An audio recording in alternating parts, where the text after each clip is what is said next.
My name is Carter Farthing, and I'm the host of the Dlzonwlz podcast. If you're not following us on Instagram yet, I definitely recommend that you go and do so now, because once we pass 1,000 followers on Instagram, I'm actually going to be giving away my personal LZMFG S15 skate deck signed by Dlzonwlz himself.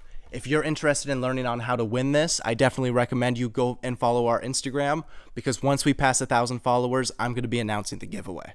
At Dlzonwlz on all social medias, including YouTube, Spotify, and everywhere you can listen to podcasts. Thanks, everybody, and good luck. What is going on, everybody, and welcome back to the Dlzonwlz podcast, brought to you by Dlzonwlz. I am your host, Carter Farthing, and I think this is going to be episode 8 of the podcast. I have another interview for you guys, and this is another drifter from the Pacific Northwest. He's a super local drifter to me. We grew up, I think, relatively in the same area, and we've never actually sat down to talk about this car before. I've always seen it on Instagram. I've seen it at a couple events, but I've never really got to sit down and talk to Damian Dunn about his SC300. Let me introduce Damian. Actually, why don't you introduce yourself? Where do you work? What do you do? And where did you grow up? Well, I'm Damian. Originally, I'm from Alaska. Moved down here probably 7 years old.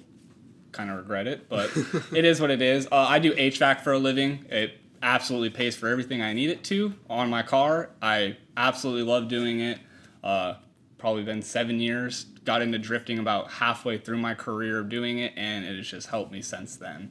So, and for those that don't know, what is HVAC? Heating and air conditioning. Okay. I do anything that has to do with heating and cooling your house, even water tanks. So. Okay.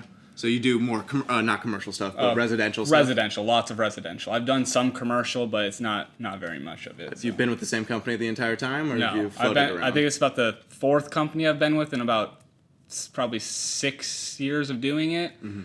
But it's the best company I've been with. So. That's good. Do you think you'll stay in HVAC for a while? Oh, definitely staying in HVAC. I'm always gonna be able to find work doing HVAC. Yeah, so. Being a tradesman and definitely being a younger guy and being a tradesman is definitely hard to come by. I get a lot of older people who are like 50 years old, like, you know how to do boilers? I'm like, yeah, man, get out of my way. Yeah, hell yeah. Well, it's paying the bills, and it's obviously afforded you the luxury of having a drift car for the last number of years. Tell me about this SC300. How long have you had it, and what condition was it in when you got it? Oh man. Let's see. I've probably had it for, I want to say 3.5 years. No, probably 3 years. Shy of 3 years. Bought it for $400 from some old people who just put a brand new motor in it. Came with paperwork. They drug it down a guardrail. They were literally so physically depressed over the fact that they drug it down a guardrail. It looked a little something like that when you got it? They literally wanted nothing to do with the car. They paid someone to put a brand new door on it because they literally could not physically open the door anymore. Yeah. Paid someone to put a door on it, just put it on offer up. I showed up, wanted the motor basically for my Supra at the time when I had that MK3. Mm-hmm. Ran amazing. So it was just a motor basically sitting. It was basically a motor at that point, yes. And then my friend Derek, who is now my teammate for Off the Wall. Derek Delap? No, Phelan. I think that's how you pronounce his last name. He literally just was like, dude, you're dumb. Don't pull that motor out. You better build this car, like manual swap it, this, that, and the other. I was just like... Had you ever had an SC before, or was this your first SC? Very first SC. It's honestly probably only the 3rd drift car I've had. Yeah. I had a Cressida, the Supra, the BMW truck that we basically got from you. You had that? Yeah. Oh my god. Yeah, the BMW truck. That thing was insane. I got pulled over so much in that thing. I didn't know you ended up with that. Yeah. I'm sorry. Yeah. That thing and then one other Cressida. So this is about my 5th car that I've had, only manual, other than the BMW. Mm-hmm. So I guess. But when you got it, it was automatic, right? Automatic, yep. So for those of you that don't know, the SC300 is basically a Toyota Supra that was built to be a luxury car instead of a sports car. It's built on the same chassis with a lot of the same suspension components, and it came with the same NA2JZ that came in a lot of the Supras as well, but a lot of the Supras also came twin turbo with the 300 horsepower, much better engine. But this is just the little brother of the Supra. Did you know all of that when you first got this car like this? Or I knew nothing about this chassis when I first picked up. Literally got it for the 2J that was in it. Gotcha. 100% the 2J. After Derek spent like a week convincing me, dude, don't do it, my Audi got totaled. Yeah. Someone literally drove into the side of my Audi, so I'm like, dude, I have no fucking car to drive anymore. This ended up being a daily driver, looking exactly how it is. Okay, so looking like this, you looking drove it. Exactly like that. I drove it around. Oh no! And then I ended up finding a wide body shell on OfferUp for $50. I remember that thing. It was on OfferUp for like 4 years. It was stolen. Oh, was That's it? the reason why. Okay, I tried to buy it once, but it was so sketchy. out of my mind, I just was like, hey, send this to Derek. Sent it to Derek, my friend. He's like, dude, I know whose car that is. That thing's been gone for years. Oh, I was shit. like, what? Oh, no. His name's Ricky. Messaged Ricky. I'm like, hey, Ricky, I found your SC. Blah. He's like, dude, no way. You're kidding. Oh, damn. Ended up picking the car up, putting it on the trailer. The guy's like, so yeah, $50. I'm like, no, dude, cops are on the way. This car's stolen. Fuck you. And he's like, no. Literally, like, ran inside, locked his door. Damn. I just went on my way, took the car on the trailer. So you stole it back? Stole it back. Ended up getting the title from Ricky because he's like, dude, I don't care about this car. It's been years. I want nothing to do with it anymore. Nice. Got a free wide body, like, free. So what wide body kit, is it the same kit that you're still rocking right now? Yes. So the rear is Vertex Rep. Side skirts are Vertex Rep, but the fenders are actually real Vertex, which is surprising.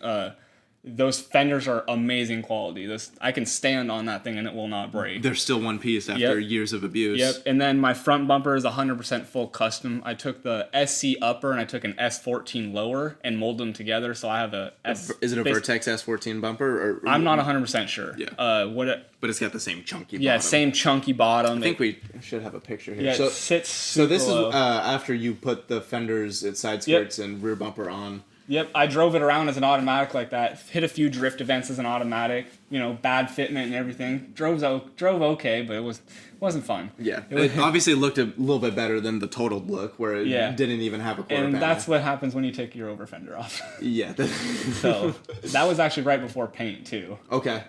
And then obviously you're drifting to automatic here. Yep. Automatic. I want to say that was manual. Okay, so you manual swapped it with a W50... 55 from an IS 300. Okay, so a little bit newer of the transmissions, but the W55, it's a 5-speed, right? Not it's 5-speed. Everyone has these, hearsays of W55s are so much weaker than a W58.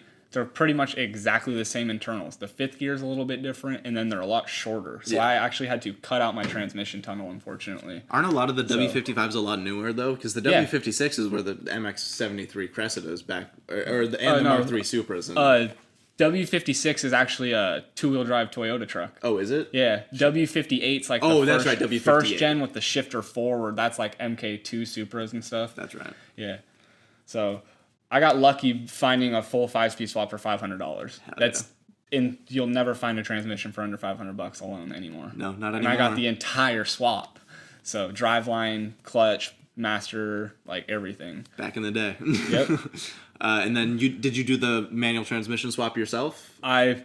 Same person. Derek literally pulled up to his house with everything in my car. I'm like, hey, pull your Skyline out of the garage. I need to manual swap my car. He's like, what? I'm like, yeah, man, it'll take 3 days. Let's do this. It took like a week and a half. Damn. Because I had to go get a custom driveline made from Drivelines Northwest. That's right. Amazing quality. I've never looked back since. That's good. Everyone's like, you need to go U-joint rear for some reason, but I kept the Guibo because it helps with the vibrations going from your diff to your transmission. Yeah, especially when you're street driving this thing, because you drive this thing to and from the track most of the time, don't you? 100%. Basically, every time I drive it is street driving. Which Spirit Peaks is about 100 miles south of...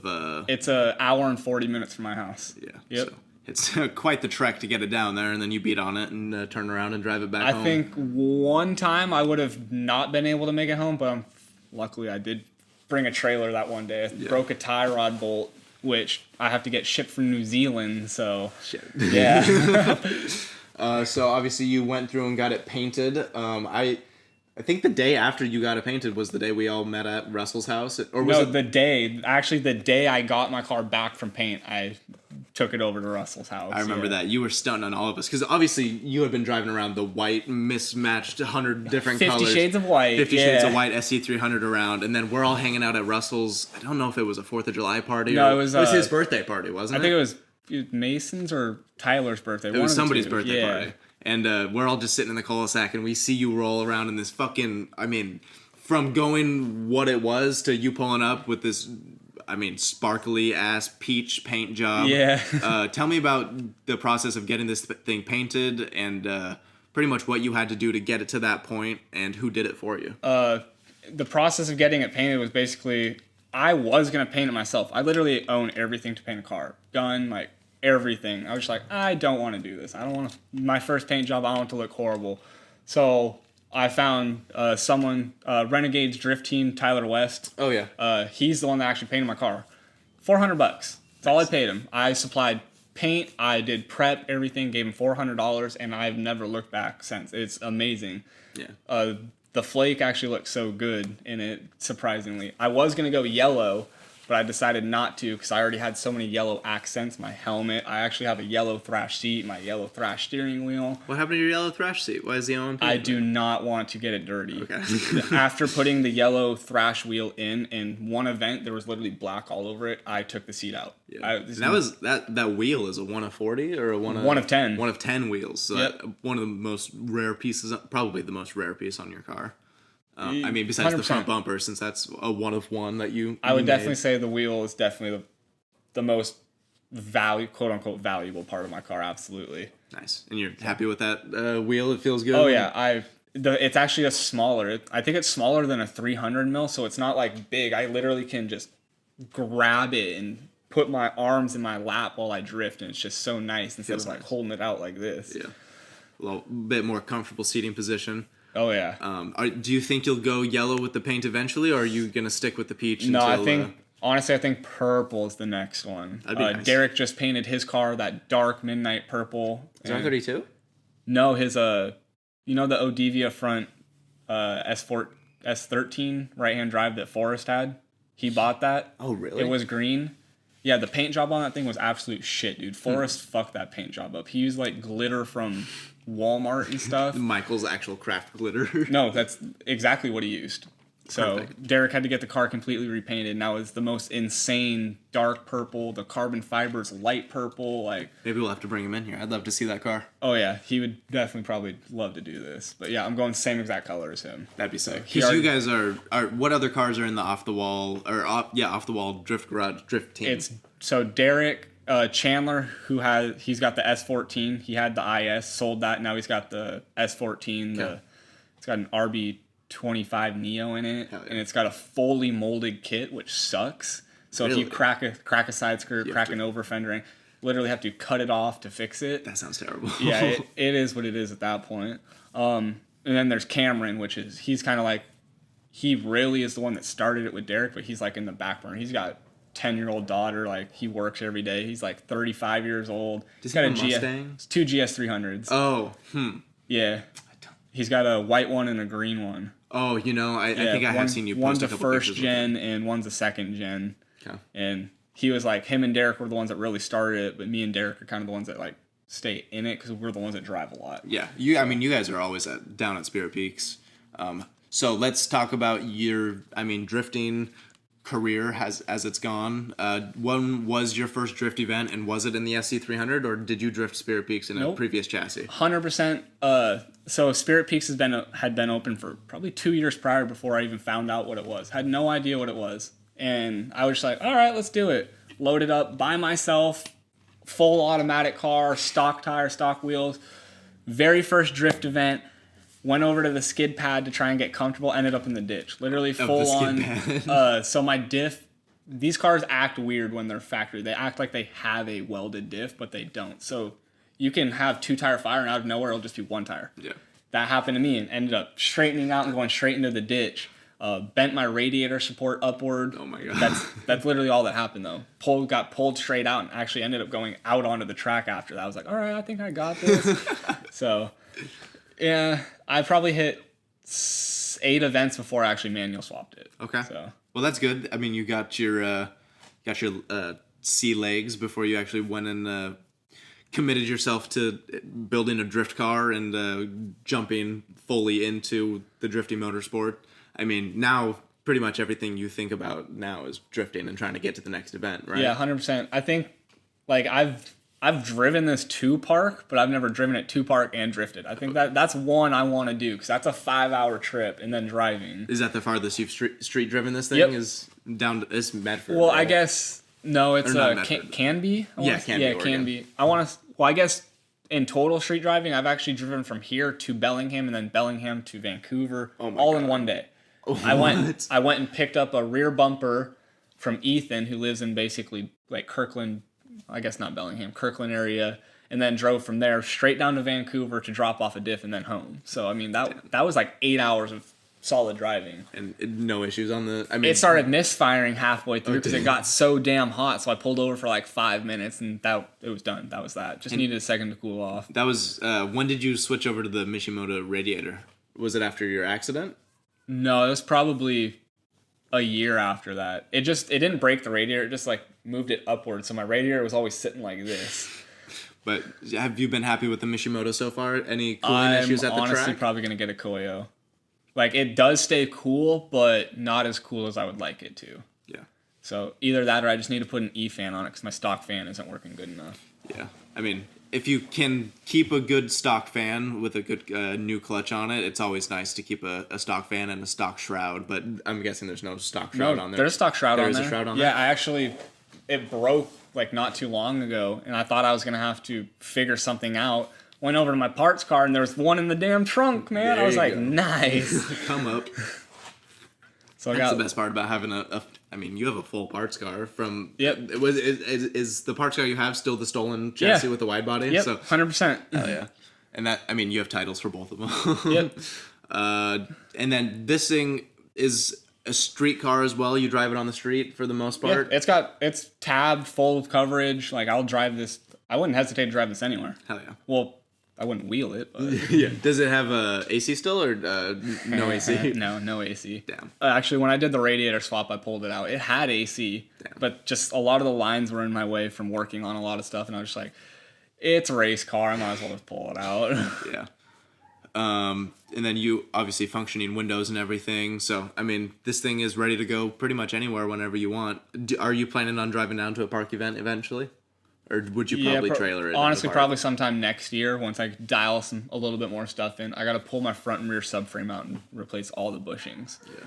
It's not needed. I just want to go solid subframe bushings. Yeah, so. I mean, definitely over time, those rubber ones go and give out. Do you remember when I came to Spirit Peaks in my LS 400 and you saw my front? Yeah, dude. I was like, hey, man, I think that's moving a lot. You're like, no, it's okay. Dude, so I'm literally pulling up to go on track, and I'm hitting the brakes, and every time I hit the brakes, I just kind of hear a clunking up front, and I keep doing it to see, kind of guess what it was. And Damian comes up to my driver's window and he's like, hey, bro, your wheel's pretty much not connected to your car right now. He's literally just sitting here going, it's literally was it like a tension rod or something? It was the tension rod bracket that attached to the front of the subframe that 2 of the bolts fell out. Damn. So I looked underneath it and literally my tension rod bracket was hanging and almost touching the ground. I was like, well, I don't have any bolts or anything. I guess it's time to go home. So I drive home like that, and I just didn't hit the brakes on the way home. Yeah. Because every time I hit the brakes, obviously, it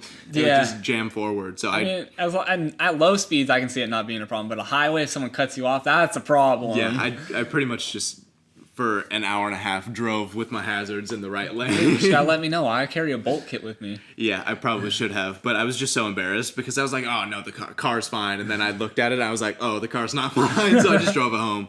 And then I think 2 days later sold it to, I mean, I obviously fixed it. Dude, the person you sold it to, didn't they smash into a light pole? So I sold it to a guy that I went to high school with, and he had never owned a car before. So literally his first car was a slammed LS 400 with a welded diff and a bucket seat and like modified knuckles, so it has a little bit of angle to it. And then he calls me an hour and a half after he fucking buys it from me. He's like, dude, I spun out on I-5 and I hit a guardrail, and literally the entire quarter panel is just smashed into the trunk. I've seen that. Because he works at Sunset down on, or sorry, not to, I'll probably bleep that, but he works like a mile away from my house, so I drive past it all the time, and I'm like, there's my totaled fucking shit, LS 400. But obviously it's still... Oh, man. I remember seeing... It was like 10 o'clock at night, and I'm out in South Hill going through an intersection. The next thing I know, here comes this LS 400 with a smashed rear end, no light. Literally no driving, no headlights, no tail lights, no nothing. It has no lights. It had like 2 little LED pods like down here that you couldn't even see anything. I'm like, how the fuck is that person driving? Yeah. I literally tried to Snapchat. I'm like, Carter, I see your car. Yeah, it's bad. So let me ask, what was the worst crash that you've had with the SC300? Was it going into the ditch here first? Worst crash. That's the only time I've ever had something happen. Yeah, it's going into that. You've been dragging the wall. Did you lose your bumper to the wall at Spirit No, Peaks, I didn't have a bumper. I lost a taillight at that time, dragging it down the wall. I have taken this into the wall a few times, but not like you just drag crash into the wall. Like this Agile kit will literally throw you at 60 degrees and you crab walk. Yeah. So you obviously have an aftermarket angle kit on it. It's the Agile kit. Agile, straight from New Zealand. It's an amazing kit, full bolt on. It is just a pain in the ass to get parts for if it breaks. I bet. So I bought like 10 extra tie rod bolts, like some spacers, all this. So you're ready to go for any track? Or, yep. I mean, whenever it breaks. Hopefully it doesn't break again. Yeah. We'll see. I put a new steering rack in, new inner tie rods, new control arms. So you're getting this thing ready for a big event coming up soon. Where are you taking this thing? The Ridge. Which is a big...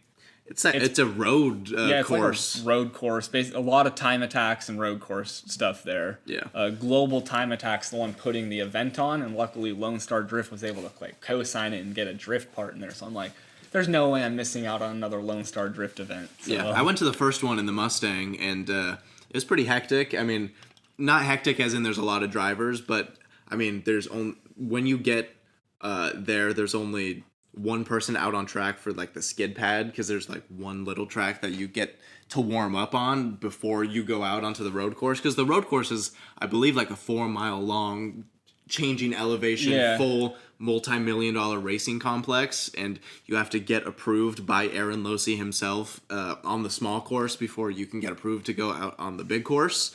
And, I mean, it's just intimidating. First of all, driving in front of Aaron Losey, who's probably seen all of the best drifters in every country that there is. He's been in contact with every single one of them. And he's watching you out there pretty much make a fool out of yourself. Like a man that goes to Japan once a year that drags a car down the wall at Minami. Yeah. Yeah, there's going to be a little bit of like, oh, gosh. Yeah, you're clenching a little bit when you're sitting in line, and he kind of gives you the thumbs up. But, yeah, so Aaron Losey puts on this event. The first one was like 2.5 months ago. Yeah. And a lot of the guys from Ignant and a lot of pretty much the best drivers in the Pacific Northwest went out there. Right, but that was right before Drift Week 3? Yeah, that was. Yeah, okay. It was kind of a preparatory stage for Drift Week, because he was kind of going along the Pacific Northwest and kind of mapping everything out, and he got in contact with the guys that were putting on the Global Time Attack event at the Ridge, and I mean, he put on one of the best drift events that the Pacific Northwest has seen. A lot of people said it had like a PGP vibe going on with it. Yeah, it was crazy because, I mean, he obviously put a lot of the, like, everything that happened at the event was put directly on him. So, like, anything that went bad at the event was put on Aaron Losey, and he took the responsibility for all of us. And when there's 50 fucking drifters out on track and you're taking responsibility for all of that, it's either a really good or really bad look on you. And the first day we ran into a couple issues. Someone got out on track, and Aaron got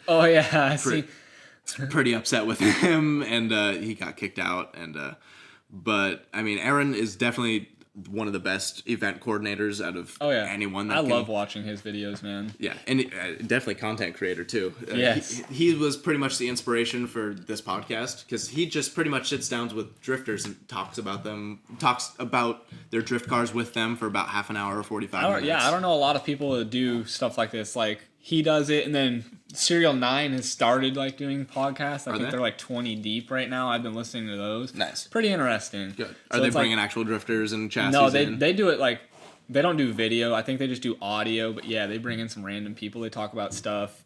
It's just different. Not a lot of people do this. It's like more of, oh, here's the car. Yeah. So not like, what are you? Tell me some stories behind the car. Yeah. I like to hear the stories behind the drivers. Because obviously the car is one big part of it, but you have put this car through pretty much everything besides a guard rail. Because obviously before you got it, this car was just 100% daily driver. Just a daily driver. I'm the second owner. You are. So they got it. They bought it brand new in '92 for $37,000. Obviously, like some older white right wing. They had like 2 white Lexus SUVs, a IFS, like they had so many different Lexuses. They're just like, we don't care about this thing. They're fanboys. It was posted for $2,000. Damn. And I literally was like, I'll give you $400 and literally trailer this away right now. They're like, okay, thanks. So now it's pretty much an ultimate track weapon. What have you done up until now? Because the Ridge event is just a couple weeks or less. Or is it a week away? 1 week. Less than a week. Away. And it's a 2-day event. Are you gonna camp at the track? I'm gonna sleep in my car. You're gonna sleep in your car? How? that passenger seat folds down pretty far. Oh, it's a stock passenger seat. That's hey, good. it's heated. I want to keep my passengers comfortable. There you go. That is very nice of you. But what have you done to the car so far? Because I know that it's been sitting for a while. You haven't been. It's been sitting for at least 4 months. Yeah, you haven't been hitting too many events. Got back from the last Spirit Peaks event, parked it in my driveway, and that's that. Just kind of sat. You've been working a lot, probably putting some money away. Work every day, yeah. Most of the time 6 days a week, so it's like hard to find time to work on it. And then plus having kids, it's like there goes my free time right there alone. But definitely being a family man. I'm not like complaining about it. It's just, I would love to find more time to actually work on my car. Sounds like you need to quit your job. Fuck no. Yeah, don't do that. I had some guy try to like convince me. He's like, dude, just quit your job. Come work at this rec shop. I'm like, no. So what have you done in the last couple weeks to get this thing ready for the Ridge event? So I plugs, wires, given's been needed. Brand new BC coils. Okay. I just got rid of some max peating rods. BC coils. You're the fourth person out of 5 interviews that have came in here and have touted the name of BC Racing coilovers. Well, I originally ordered some PBMs.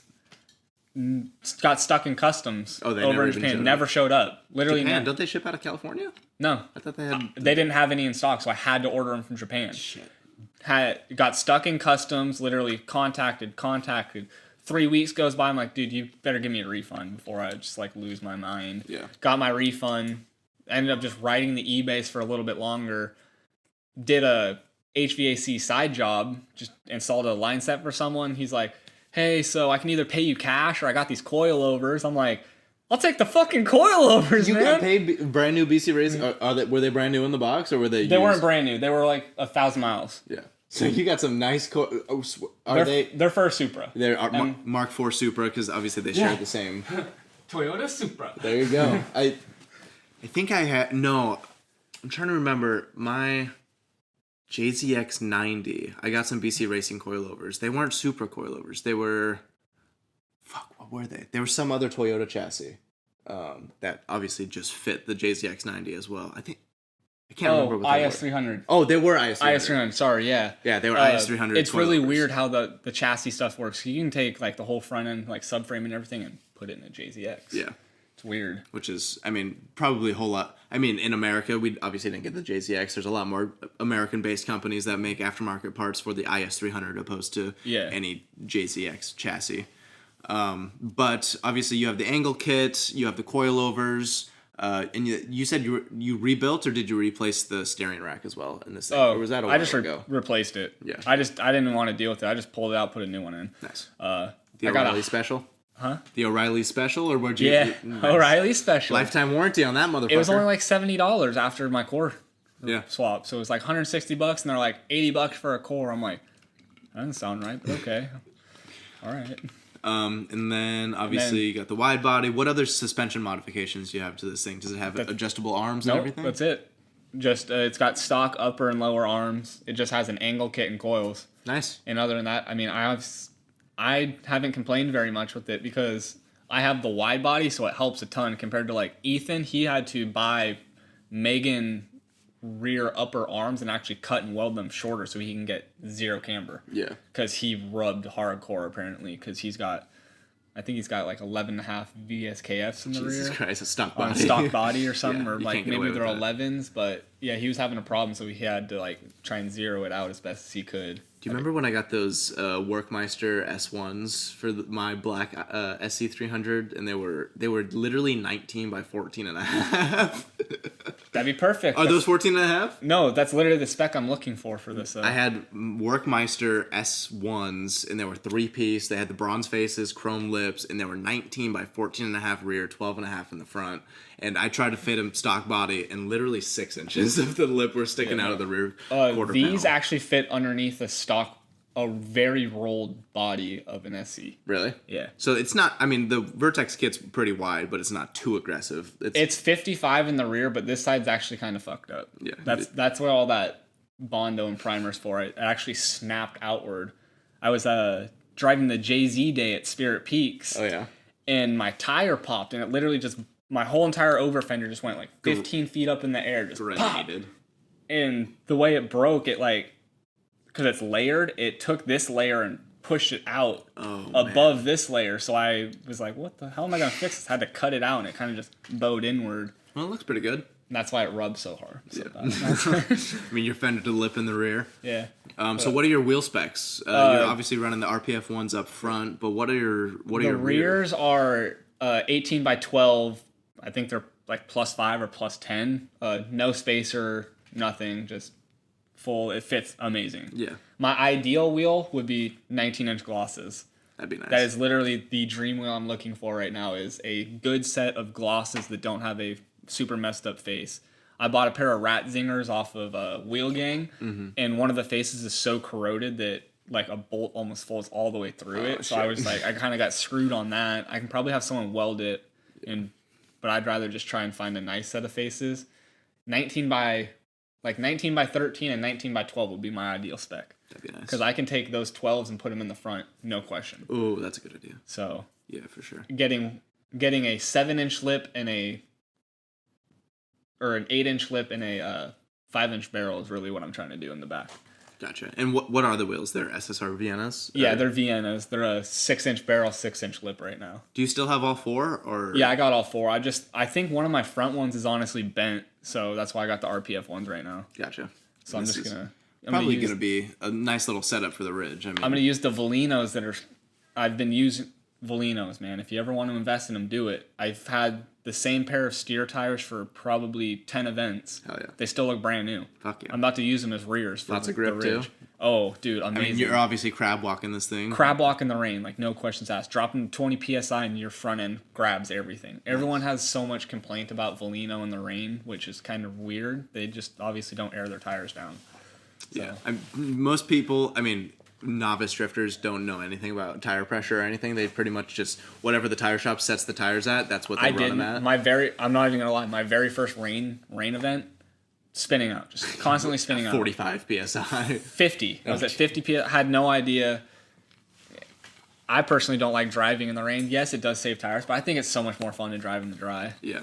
You'll probably air down a lot. Well, I mean, you don't have a whole... No offense, but I mean, you obviously don't have a whole lot of power in this thing. You were going to turbo it eventually. I literally have everything to turbo it, except for the oil lines. One day. Well, I'm in the middle of either trying to move or build a shop, so I'm like 50-50. I don't want to start turboing it if I'm going to move, but I'll turbo it if I build a shop, because then I can just push it into the shop. That'd be sick. So...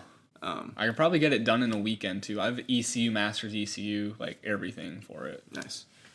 When I was at the Ridge event in the Mustang, in the 275s in the rear, I had to air them down to 8 psi to get any grip. It was pretty slick out there, but I mean, it makes a lot of power, so I had to air them down to basically almost nothing. Whenever I was drifting, you could almost see the wheel hit the contact point on the asphalt itself. Yeah, I think the lowest I've ran my rears is maybe 30 psi. Yeah. So, but I'm also skeptical about de-beating those. That would suck. That would suck real bad. Lose a barrel or something. Just, destroy the wheel. And then run into even more de-beating issues. So as long as the face is still good. I'll just buy a new lip and barrel. That's okay. The faces are the most important part. Yeah. You obviously pretty much chose the Toyota chassis, the SC300. If you could have any other chassis or wanted to go to any other chassis in the future and money wasn't really an option, what other car would you pretty much build and replace the SC300 with? Are we talking like ideal like budget track car? Not like budget track car, but like fun, or like what would be the next chassis?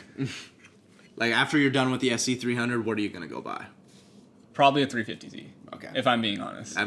I think I'm right on the boat with you. I've had a couple of them, and I've just been watching these people shred them, and it's the new S13. I've been looking at JZX 100s, but the fact that they're 30 grand right now, they're gonna be 45 grand next year. They're just gonna keep going up, bro.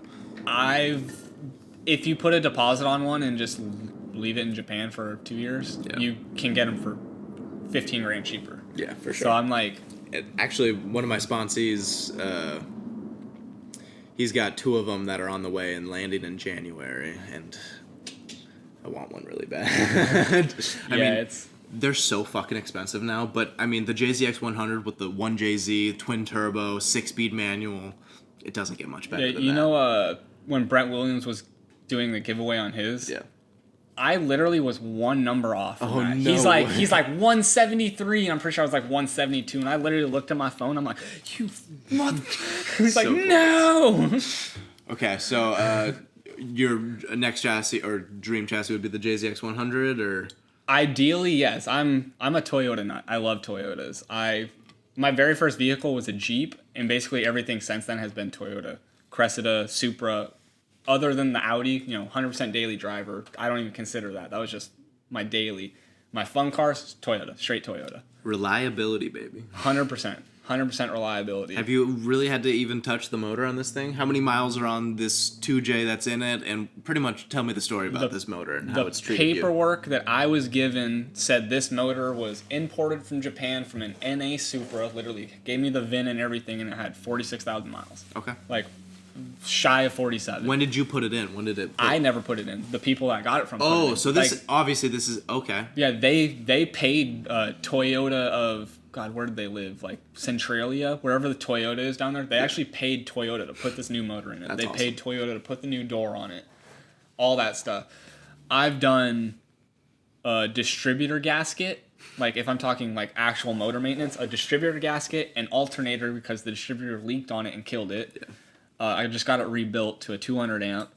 Plugs, wires, and I just broke the downpipe on my exhaust, so I got to fix that. Other than that, nothing. Been reliable, oil though? change. That's good. I mean, the reliability aspect of pretty much any Toyota motor is you just change the plugs and wires and give it an oil change after pretty much every other drift event, and it'll treat you 100%. right. Yeah, before I turbo it, I'm probably going to send the head off to get cleaned and everything. Yeah. I might do something with the bottom end, but because I actually have cams. I got 272 cams I'm going to put in here. So I want the head to be like ready to go. Nice little NAT build. So what do you think is going to be your next big move after the Ridge event? Besides, I mean, putting your body pieces back. Are you going to try to get your body panels on? I'm going to finish the front bumper tonight. I might not get it painted, but that fiberglass is going to be done by the Ridge. Good. So that I am not driving without that front bumper on. Okay, you're going to make it look a little bit more presentable for Aaron Losey, so maybe he doesn't roast you too hard, because he be out here roasting people. Yeah, well, I know for a fact he'll specifically try and find this or say something. He'll be like, my SC300. I'm going to be like, you sold an SC300 to Kurt that Rod knocked halfway through Drift Freak. So. The red one. Yeah. I mean, drifting takes casualties no matter what you do. Totally understand that. I mean, that thing has been through so many events. I'm honestly surprised the motor lasted that long, if I'm being completely honest. Yeah. So. Do you have a kill switch on your fender there mounted? No, so that was for the parts car that I got it from. Okay. It was a fuel cut. Oh, okay. I don't know why it was on the fender. Yours is in a way better spot. Yeah. Or like your battery cut or whatever you have. Mm-hmm. That's just in a weird spot. That is super weird. Most of the time you see them in the back of the car because if you crash, you can't get to the front of the car. Yeah.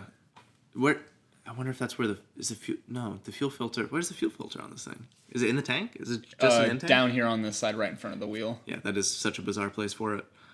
Okay, let's see what other questions I got for you. Do you have a dream? You obviously went into your dream set of wheels for this thing, which glosses. are the glosses. 19-inch glosses. I'm not the whole like, I want some Blitz 03s. Don't get me wrong. They're nice. They look good. They look good on S chassis. some glosses. They literally, I don't know why, they just kind of look like the turbine of an airplane right as it's about to spin. That's what gets me. I'm just like, that looks so cool. I'll have to import a picture of some glosses behind us here. They're probably one of the best looking wheels out there. Do you have a favorite build in the Pacific Northwest right now, or a favorite Instagram build that you've been watching get built, keeping your eye on? I know you probably watch a lot of the SC300 content on Honestly, Instagram. When it comes to like builds, I don't really have a favorite build. I just enjoy seeing what everyone does. If I have a favorite SC, it'd be my friend Ryan's SC. Which one's that? Cozart. Oh, yeah. Him. That kid is 18 years old, but he puts more time into actually caring about his car than anyone I know. It's a beautiful car. He just lost a control arm nut on the highway yesterday. Oh, no. So he ended up coming to my house trying to find it off my parts car, looked around, couldn't find it. Unfortunately, had to go to McClendon's to find it. Yeah. And then I come to my house and I move a piece of grass. I'm like, Ryan, I found it. It's right here. Damn. Yeah, luckily his wheel didn't fall off. Nothing bad happened. But yeah, that'd probably be my favorite SC. When it comes to drift build, I honestly don't know. There's so many that I actually enjoy and like looking at and seeing drive. What about at Spear Peaks that you've driven with? One car that I always think about when I think about Spear Peaks is that white G37 sedan that sounds like a fucking...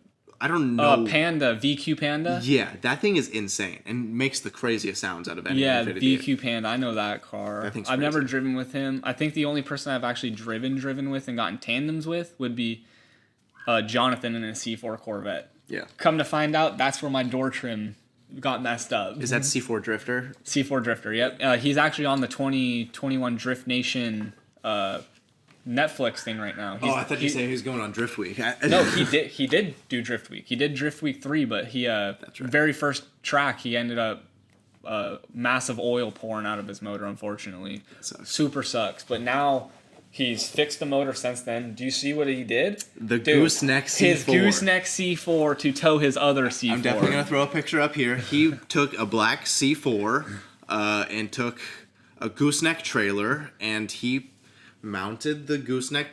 Is it a one-car trailer or two-car? It's a one-car It's a one-car trailer. One-car gooseneck trailer, and he took the hatch off of his towing C4, and he put a gooseneck attachment, and he pulls his C4 Corvette with a C4 Corvette on a trailer with C4 Corvette saw blades that match his C4 Corvette that pulls his C4 Corvette. It's all C4 around here. It's crazy. And the funny thing is, even his trailer has C4 Corvette wheels. Yeah, the saw blades on the trailer are... I mean, he's got 4, 8... He's got like 16 Corvette wheels. I don't even think he has the saw blades. He has the cool chrome ones. Oh, does he? He has the chrome 5-spoke ones. Oh, I thought he had saw blades on it. Anyways, he's got Corvette wheels on his Corvette trailer that is pulled by a Corvette that pulls a Corvette. You know how hard it is to find that many Corvette wheels? Very hard. Very hard. And, oh my God, I can't even imagine the headache. But he came out and announced that thing like 2 weeks ago. Yep. And then he just hit the last Spirit Peaks event. He hit the last Spirit Peaks event. He's already driven, I think... Oh, did he drive down to Medford? Yeah, he's at Medford. No, not Medford. Is that what Infiniti is? I think so. Yeah, he's at Medford right now for some Netflix thing. It's Drift Nation is building a Netflix series for grassroots drifting, basically. That's awesome. And they did Park last time, I believe. And now they're doing Infinity Circuit. Hell yeah. And I think they're going to also do Item B. I think they're going to do his event also. I haven't seen that. Yeah, Item B's putting on an event down at Infinity. And most likely it's going to be all BMWs, but it'll be a good event. So we got favorite car in the Pacific Northwest done. What is your opinion on the cancerous new fad? I said fad, F-A-D.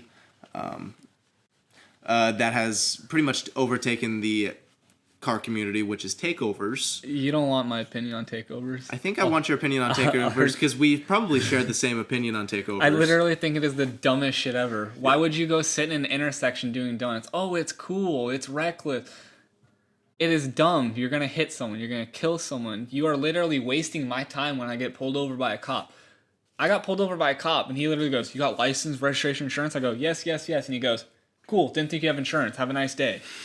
straight waste of my time. That's literally what the words that came out of his mouth are, I didn't think you had insurance. That's why I pulled you over. I'm like, so all of these things come down. People are like, oh, you shouldn't be irritated. You get pulled over by a cop. It's like, I shouldn't have to get pulled over by a cop. We're getting profiled because I drive cars. Yeah, it's like I specifically, like, don't get me wrong. I'll go street drift every now and then, but I will never in my life go sit in an intersection with 100 people surrounding me going, oh, look at this guy, and then have another car try and do donuts with me. I'm going to go out by myself with one or maybe two friends and actual drifters that know how to link corners and not put anyone in danger that doesn't want to be in danger. It is just so absurd the way people's mindsets go, thinking that it is acceptable to do that kind of stuff. And then when the cops show up, that they give the cops a hard time trying to destroy the cop cars and flip the cop cars over.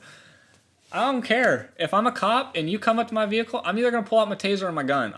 I'm sorry, but there's one of me and many of you. And I mean, the mindset is, you know. The thing is, especially with, I mean, I've seen a bunch of the bridge takeovers and the highway takeovers, or this like freeway takeovers, and emergency services aren't pretty much worried about your dumbasses on the freeway. They're just pretty much worried about if there is somewhere that they need to be. Yeah. They can't get there because your dumbass in a V6 Camaro is doing burnouts like where you shouldn't be. I-5, when I-5 got closed down like 3 weeks ago, someone actually literally died because the ambulance could not get to the hospital. And they didn't care. They blatantly, those people had no sort of remorse for it in any way, shape, or form. And then there's also the people that actually die at takeovers. Yes. There's people getting shot. There's people being run over. There's people being beat up. What is that place in Portland? T5? Oh, yeah.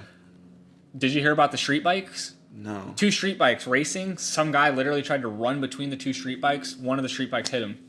Basically ripped him in half from how fast they were going. Yeah. Jesus Christ. So there's just the fact that people in Portland allow T5 to be a thing. The cops are just like, yeah, go over here, do this. Yeah. Thousands of people show up, and there's literally probably 3 to 4 things every night that happen. Car accidents, someone getting hit, someone getting shot.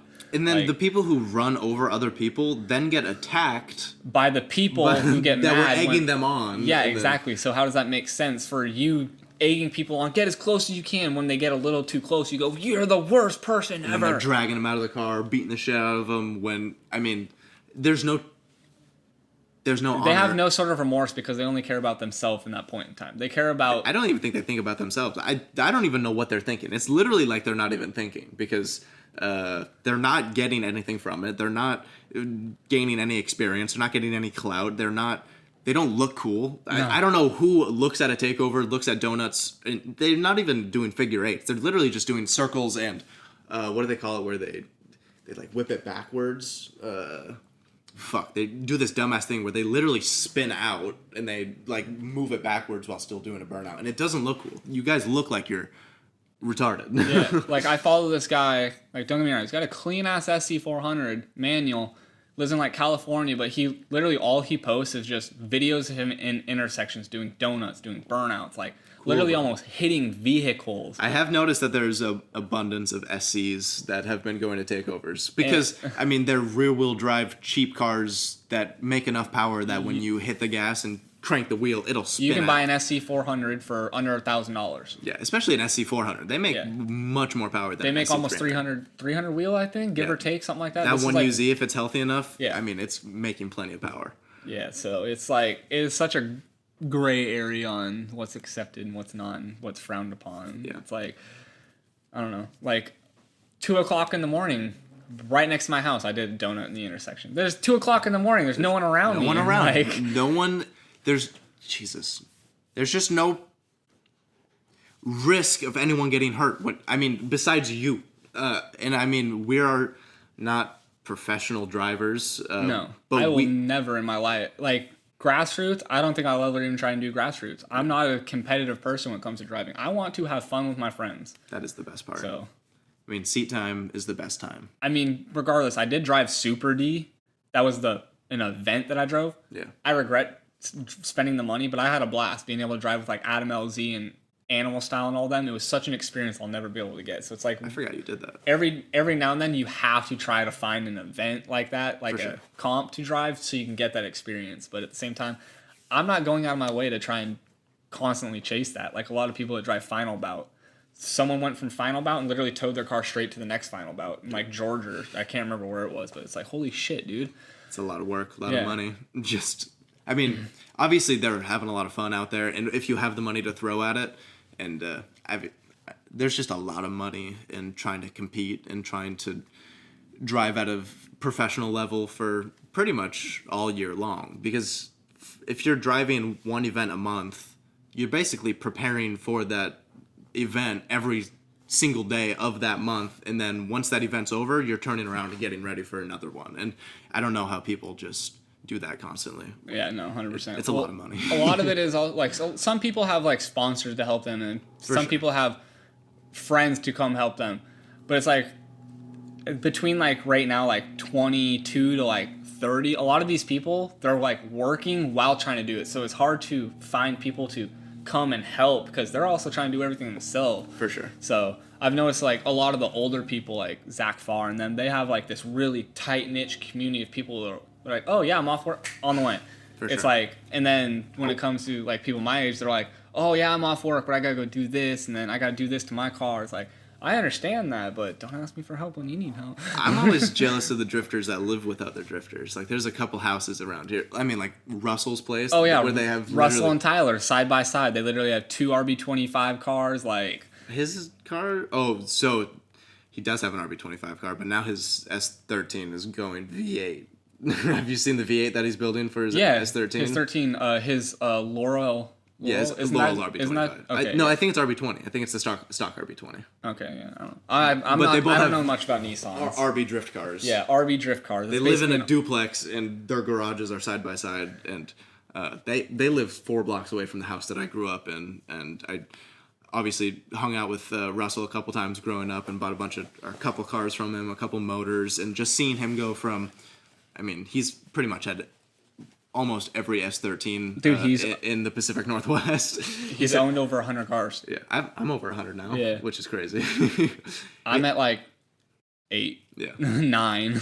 Once you get over 20, it just becomes a game, and you're like, oh, I get an attachment to them. I literally get it. I'm like, oh, what can I do to this? Oh, I like this. Oh, this is nice. And then I'm like, oh, I gotta sell it. Oh, I don't know about that. Yeah. Well, you've obviously had more seat time in this car than I've had in any other car. But I mean, you've become attached to this car over the last 3 years. What's your favorite thing about it when you look at it, when you get into it? I mean, what is there anything that stands out? Like, oh man, this is what makes it mine. Obviously the thrash steering wheel, but a lot of what I really like about it is all the yellow accents. Mm-hmm. Obviously Jake Rio, his yellow car. I met him probably 4 times. One of the nicest people I've ever fucking met in my life. Mm.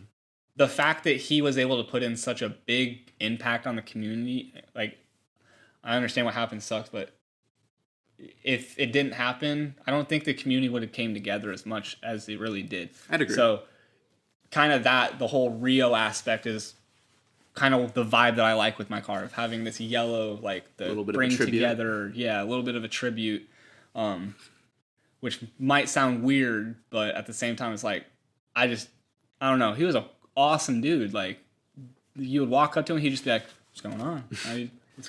And then there are times you walk up and be like, get the fuck away from me. And it's like, damn, all right. Just such a great vibe. Yeah. Other than that, I'd say the paint. Yeah, I mean, you are probably the one with the most unique paint job that has come through here. And obviously, a lot of the people that do colors like this are vinyl and they're wrapped, but this thing has been sprayed, and it is this color. What color have you named this color? Tell me the story behind the color itself. From factory or whatever the place I bought it, it's peach metallic. Okay. And that's pretty much it. I kind of went through multiple different colors. I went and ended up between yellow or orange. And then I actually painted a QP yellow on my car, looked at it for a day. I'm like, no, let's not do this. So I went with the orange, and then I went through all the oranges they had, and then I found this one. I was like, peach metallic, that sounds hella random, super different. Does it come with this much, obviously not this much flake? It comes with no flake. No flake. So no it's flake just at all. A base solid color. Yep, and then I went through and actually bought peach metallic flake and then turquoise flake. Yes. So That's most of the flake you actually see in it is the turquoise. And then you see like little hues of kind of salmon color. That's the other flake. Oh, yeah. I mean, it came out fucking sick. It's obviously one color when you look at it from one angle, and then it kind of shifts into like a salmony color, like you said, in the sunlight.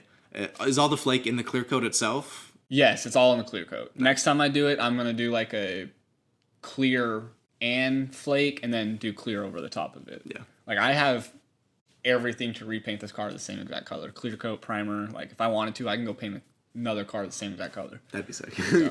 Paint your parts car.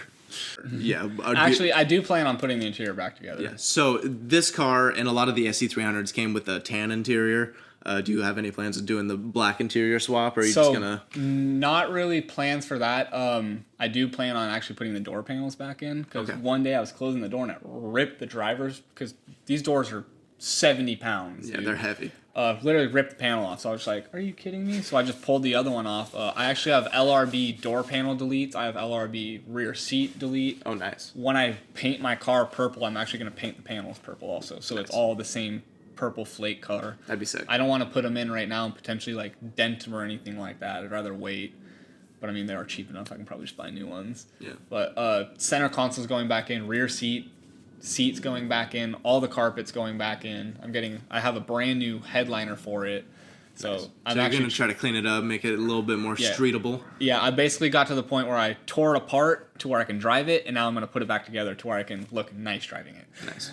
Which is always a nice part because definitely driving a stripped interior drift car is probably one of the loudest things that you'll ever experience. The fact that I have a giant hole in my trans tunnel, if it's during the winter and it's cold, I'll literally pull my metal plate up and just put my hands down here when I'm at a stoplight, and it literally just heats my hands up from the transmission. Very nice.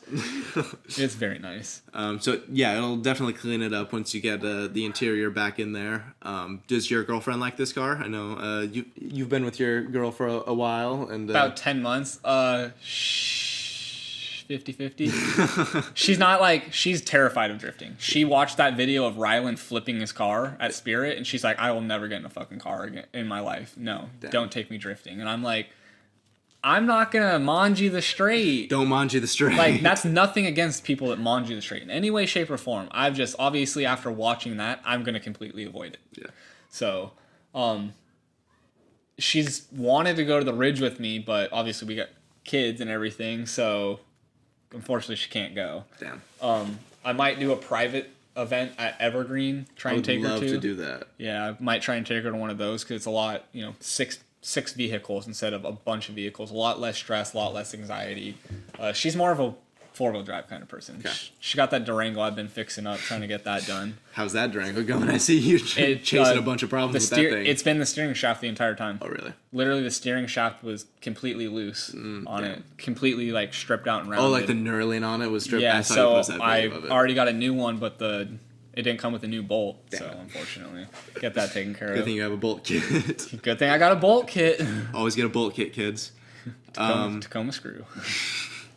Do you have anything to promote? Where can these people check out some of your drifting content and some of the footage that you actually have put out of this thing driving? Yeah, I was going to say, even though I've been driving for so long, I personally don't have that many videos I've actually put out. Recently, in the last year after I painted my car, I've started doing more of the videos and stuff. I've hired my friend Aaron to make some videos for me. I guess my Instagram would be SC_Damian Dunn. And then for YouTube, I don't even know what my YouTube would be. We'll have him linked down in the bottom or in the description with his YouTube link. But obviously his Instagram has been posted on the bottom of this video for a while now. But yeah, check him out on Instagram. Check him out on YouTube. Do you have any last words? Anything to pretty much tell the people? Like fuck takeovers or fuck takeovers, end the drift tax, make 2JZs $2,000 again, cause fuck a $6,000 motor. Yeah. And make R154s affordable. Why are they $4,000 right now? Well, I mean, you can buy a brand new one from Drift Notion for I think it's like $2,600. Really? But there's a wait time for it at this point. Because I believe they actually have to order it from Toyota because we can't order one from Toyota themselves. So you have to be an affiliate or whatever. Yeah, but I mean, I think it doesn't come with a shifter either when you order it like that. So that's another thing you have to try and source. Get that serial 9 shifter, baby. Yeah, a lot of people have been doing CD09s, and I think that might be my next move. Like, I have a fully built stroked 1UZ turbo. You do? I've been building it for like the past 3-4 years. What? It's got a Marlin Crawler L154 attached to it. Huh. Why is that not in this? Personally, I'm kind of terrified of it. Yeah. Because it'll probably do at least 800 wheel. Yeah.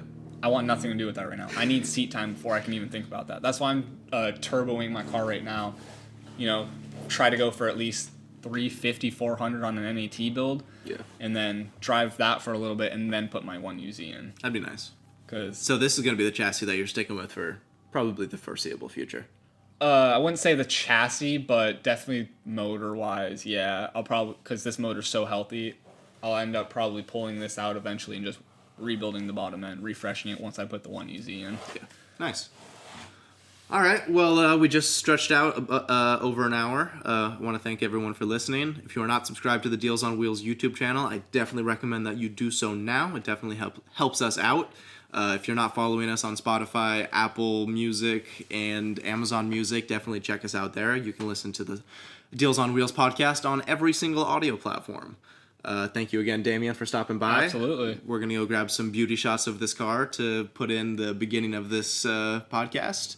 If you're not watching this on YouTube, there is a full video aspect of this podcast. 2 different camera angles with a TV behind us with a bunch of different pictures showing Damian's car. So yeah, thank you all for listening. We'll see you on the next one. Peace. I close my eyes and I see dreams of gold.